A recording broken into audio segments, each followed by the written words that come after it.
राजगुरुभिरनुगृहीता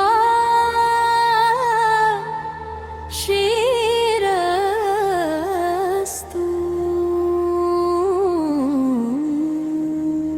श्रीमते हयग्रीवाय नमः।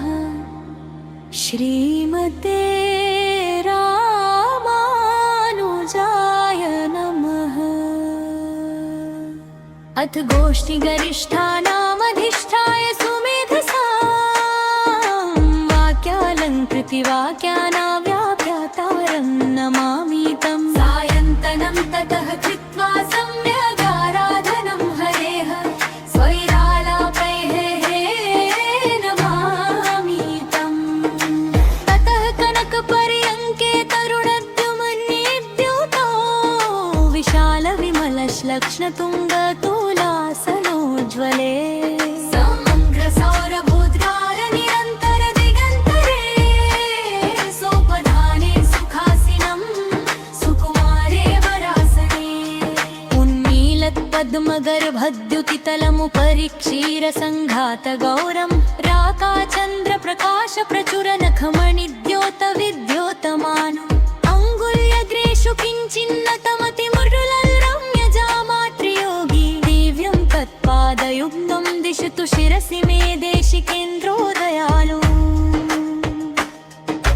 त्वं मे बन्धुस्त्वमसि जनकस्त्वं सखा देशिकस्त्वं विद्यावृत्तं सुकृतमतुलं वित्तमप्युत्तमं त्वम् आत्मा शेषी भवसि भगवन्नान्तरशासिताभं यद्वा सर्वं वरवरमुने यद्यदात्मानुरूपम् अग्रे पश्चादुपरि परितो भूतलं पार्श्वतो मे मौलो वक्रे वपुषि सकले मानसाम्भोरुहे च दर्शं दर्शं वरवरमुने दिव्यमङ्घ्रिद्वयन्ते नित्यं मज्जन्नमृतजलधो निस्तरेयं भवाब्धिं कर्माधीने वपुषि कुमति कल्पयन्नात्मभावम् दुःखे मग्नः किमिति सुचिरं दूयते जन्तुरेष सर्वे त्यक्त्वा वरवरमुने सम्प्रति त्वत्प्रसादात् दिद्यन्त्वस्तव पदयुगं